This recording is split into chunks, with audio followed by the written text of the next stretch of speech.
জন্মদিন উপলক্ষে পোলাওয়ের সাথে প্রন মালাইকারি। হ্যালো, নমস্কার বন্ধুরা। আজকে আমি একটা নতুন রেসিপি নিয়ে এসেছি আপনাদের সামনে। সেটা হচ্ছে পোলাও। পোলাও এক নতুন ধরনের পোলাও। তো আপনারা দেখলেই বুঝতে পারবেন এটা অন্যান্য পোলাও থেকে একটু মানে স্পেশাল। তো তার জন্য আমরা কি করেছি, এই যে এখানে 1.5 কাপ চাল, 1.5 কাপ চাল মানে আমার এখানে 200 গ্রামের মতো চাল আছে, গোবিন্দভোগ চাল। এটাকে আমি আধ ঘন্টা আগে এই যে ভিজিয়ে রেখেছিলাম। ভিজিয়ে এবার এখানে আমি ছেঁকে রেখেছি স্ট্রেনারে। তারপরে আমার ভেজ রয়েছে, ক্যারট আছে, এদিকে দুধ রয়েছে, এখানে ঘি রয়েছে, আর এখানে আমাদের এই তেজপাতা, কাঁচা লঙ্কা আর সমস্ত এলাচ, দারচিনি, লবঙ্গ এগুলো রয়েছে। এবার আমি কড়াইতে একটা কড়াই বসিয়ে দিয়েছি। 2 কাপ জল দেব। 2 কাপ জল দিয়ে দিলাম, আর 1 কাপ দুধ দেব। 2 কাপ আমার যেহেতু 1.5 কাপ চাল রয়েছে, মানে 200 গ্রাম চাল, সেখানে 1.5 কাপ চাল হলে আমাকে টোটাল 3 কাপ জল দুধ মিলিয়ে 2 কাপ আমি জল দিয়েছি, আর 1 কাপ দুধ দিয়েছি, টোটাল 3 কাপ হতে হবে। এবার আমি কড়াইতে দিয়ে দিয়েছি সেগুলো।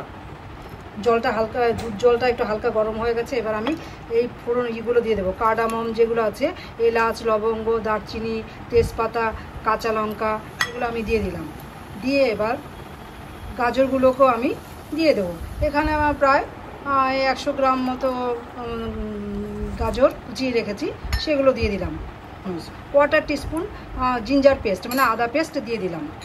এখানে আমি 1 চামচ টিস্পুনের 1 স্পুন আমি ঘি দিয়ে দিয়েছি। দিয়ে এটাকে আমি মিলিয়ে নিলাম। এবার এটাকে ঢেকে দেব কিছুক্ষণের জন্য। আচ্ছা, আমরা 2 মিনিটের মতো এটা ফুটে গেল। এবার এটাকে আমরা ঢাকনাটা খুলে দেখব। 2 মিনিট লেগেছে, ফুটতে শুরু করেছে, স্মেল বেরিয়ে গেছে। এবার আমরা স্ট্রেনার যে চালগুলো রয়েছে, গোবিন্দভোগ চাল, দিয়ে এটাকে নেড়ে দেব।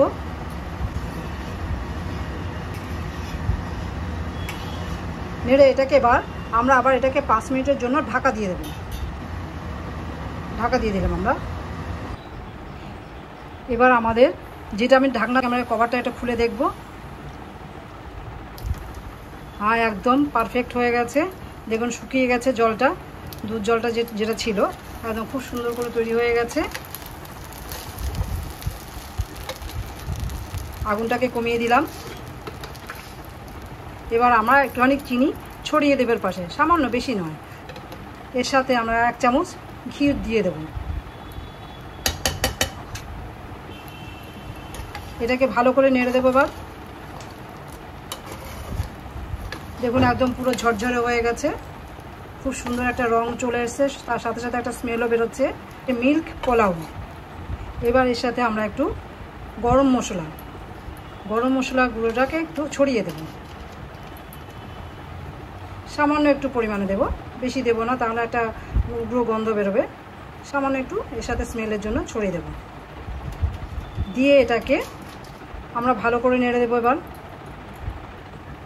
এবার এটাকে এবার ঢেকে দেবো। এখানে আমার 5 মিনিটের মতো ঢাকা থাকবে, তবে গিয়ে এটা মজে যাবে এবং খুব সুন্দর প্রিপারেশনটা হয়ে যাবে। গ্যাসটাকে আমরা অফ করে দিয়েছি। কড়াই থেকে বলে ঢেলে রাখলাম। তো আমাদের মিল্ক পোলাও রেডি হয়ে গেছে। এবার এর সাথে আমরা প্রন মালাইকারিটাও রেডি করব। এই রেসিপির নাম হলো প্রন মালাইকারি। তার জন্য কি কি দরকার হচ্ছে আমাদের, এখানে আছে প্রন নিয়ে আসা হয়েছে। এই প্রনগুলোকে আমি বাজার থেকে যখন কিনে এনেছি, ওখানেই কাটিয়ে নিয়ে এসেছি এগুলোকে। এই যে মাথার এখানটা যে একটা নোংরা থাকে, সেগুলোকে বের করে দিয়েছে। দিয়ে এই শুরুগুলোকে কেটে পরিষ্কার করে এখানে ডানা ফানা সব ছেটে দিয়েছে। লেজের সামান্য একটু অনেক রেখে দিয়েছে। আর এখানে পিছন দিকে যে একটা শিরা থাকে, সেটাকেও এই যে কেটে পরিষ্কার করে দিয়েছে। এইভাবে সব প্রনগুলোকে আমরা এভাবে নিয়ে এসেছি কাটিয়ে পরিষ্কার করে, এবং ভালো করে ধুয়ে এখানে রেখেছি। আচ্ছা, এরপরে আমাদের দরকার হবে নারকেল আর বাটার আছে। বাটারের পরে আমাদের এই মশলা হিসাবে এখানে ফোড়ন দেওয়ার জন্য তেজপাতা, শুকনো লঙ্কা, আর এখানে গোটা গোলমরিচ, কাঁচা লঙ্কা, সঙ্গে থাকবে আদা পেস্ট আছে, পেঁয়াজের বাটা পেস্ট আছে, নুন আর হলুদ। আচ্ছা, এবার আমরা এই যে প্রনগুলোকে আগে আমরা ম্যারিনেট করে রাখবো। সামান্য এই 1 চামচ পরিমাণ এখানে আমার বড় বড় 4টে প্রন আছে, তাই আমার 1 চামচ দিলেই আমার যথেষ্ট। এরপরে আর দরকার হবে না লবণ মেশানোর জন্য। এর সঙ্গে দেব আমি 1 চামচ একদম এইখানে কিন্তু খুব একটা ডিপ কিছু হবে না, হালকা করেই আমি এটাকে নুন আর হলুদ দিয়ে, হলুদটা কম করে দিয়ে এটাকে আমি ম্যারিনেট করে রাখবো। এখানে খুব একটা বেশি হলুদ পড়বে না, কিন্তু একটু সাদা সাদা টাইপের হবে। আর এই যে চিংড়ির যে প্রনেরটাকে ডানার মতো, এটাকেও আমরা কাটিয়ে নিয়ে এসেছি। এটাকে ম্যারিনেট করে আমি একপাশে রেখে দেব। থাকলো এখানে। এবার আমি এই যে নারকেল কুচানো আছে, এখান থেকে আমরা নারকেলের কোকোনাট মিল্ক তৈরি করে নেব। সেই জন্য আমি এই গ্রাইন্ডারে এই কোকোনাটগুলো দিয়ে দিচ্ছি, দিয়ে সামান্য একটু জল মিশিয়ে নেব। পেস্ট হয়ে গেছে নারকেলটা। এবার আমরা এটাকে নামিয়ে নিচ্ছি। নামিয়ে দেখে নেব। হ্যাঁ, দেখুন একদম পেস্ট হয়ে গেছে, দুধ তৈরি হয়ে গেছে। এবার এটাকে আমরা ছেঁকে নেব স্ট্রেনারে।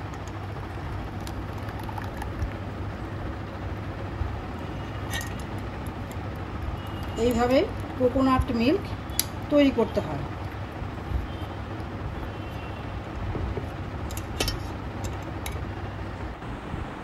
কড়াই বসিয়ে দিয়েছি, কিছুটা সাদা তেল দিয়ে দিলাম।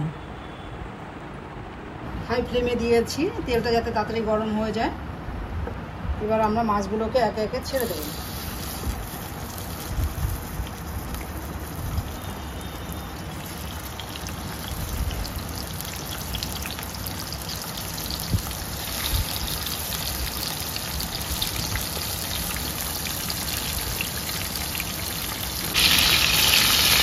মাছগুলোকে এবার একটু করে উল্টে দেব, কেননা বেশিক্ষণ থাকা এটা মানে শক্ত করে ভাজা যাবে না, বেশিক্ষণ রাখা যাবে না কড়াইতে। এটা মাত্র 2-3 মিনিটের জন্য ভাজতে হবে।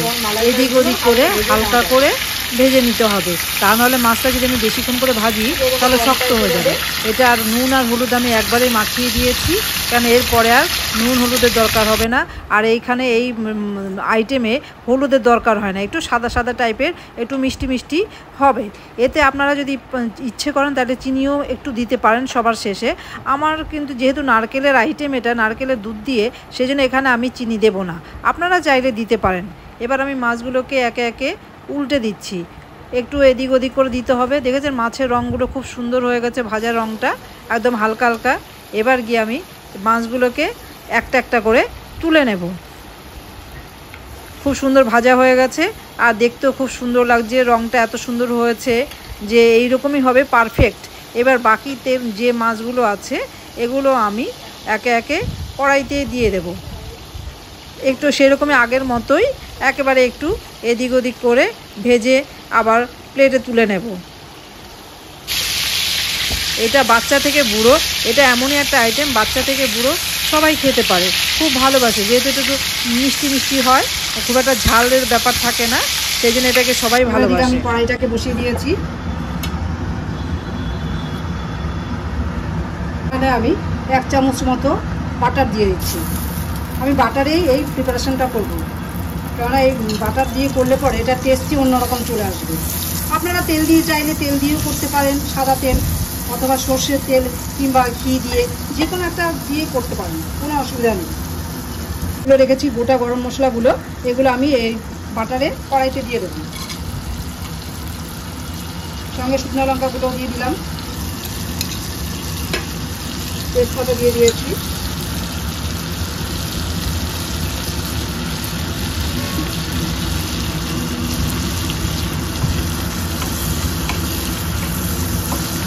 এটাকে আমরা যতক্ষণ একটা স্মেল বেরোচ্ছে ততক্ষণ পর্যন্ত আমরা এটাকে একটু নেড়ে চেড়ে নেব।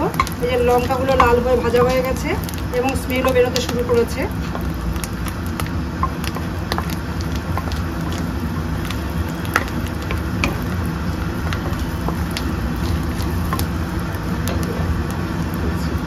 লঙ্কাগুলো এবার আমি এখানে মশলাগুলো দিতে থাকবো।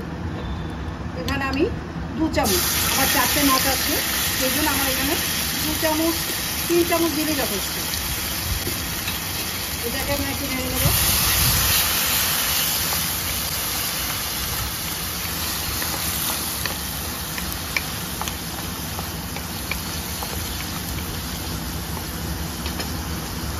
এর সাথে আমি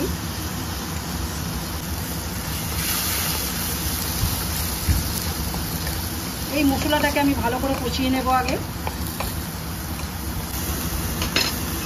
এরপরে আমি সামান্য একটু কোয়ার্টার টিস্পুন বলতে পারেন আদা পেস্ট দিয়ে দেবো।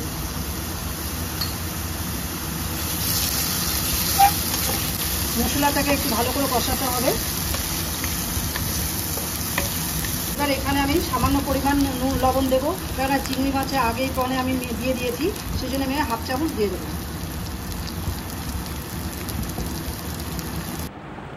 এবার 1 চামচ চিলি পাউডার দিয়ে ভালো করে মশলাটাকে কষিয়ে দেব।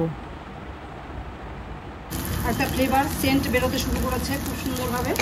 আর দেখছেন তো পুরো মশলার রঙটাও একদম তৈরি হয়ে গেছে, পারফেক্ট মশলা কষা হয়ে গেছে। এবার এখানে আমরা এই যে এবার নারকেলের দুধটাকে দিয়ে আমরা ভালো করে মিশিয়ে দিলাম মশলার সাথে।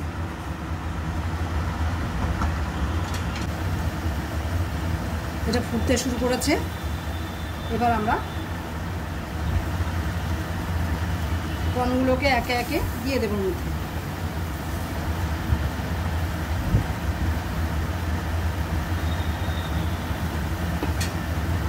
দিয়ে এটাকে একটু 2 মিনিট ফুটতে দেব।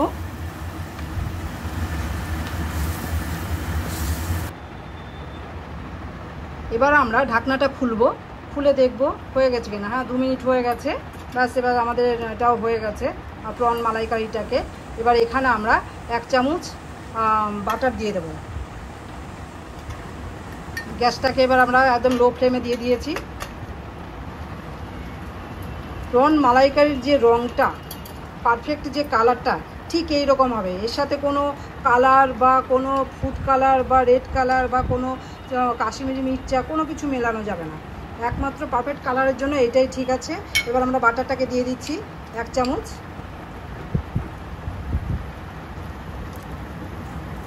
দিয়ে আমরা একটু নেড়ে দেবো এবার এটাকে। এখন আপনারা চাইলে 1/2 চামচ চিনি অ্যাড করতে পারেন এর সাথে, কিন্তু আমি দেব না। বাটারটা যাতে সব এর সাথে ঝোলের সাথে মিশে যায়। হ্যাঁ, যাতে কাঁচা লঙ্কাগুলো, এই লঙ্কাগুলো দিয়ে দিচ্ছি ঝোলের মধ্যে। এটা একটা দেখতেও ভালো লাগে এবং একটা আলাদা ধরনের টেস্টও আসে কাঁচা লঙ্কা দিলে পরে। খুব একটা ঝাল হয় না এই আইটেমটা। এবার এটাকে আমরা একটা বলে নামিয়ে ফেলবো। হয়ে গেছে এটা আমাদের। এবার আমার এই বড় বোল আছে।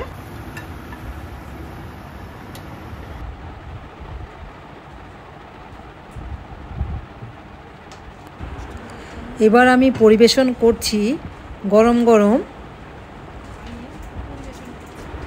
পোলাওয়ের সাথে প্রন মালাইকারি। আপনারা ওইভাবে বানিয়ে জন্মদিনে একটা সারপ্রাইজ দিতে পারেন। রেসিপি দুটো কেমন হলো জানাবেন। ধন্যবাদ।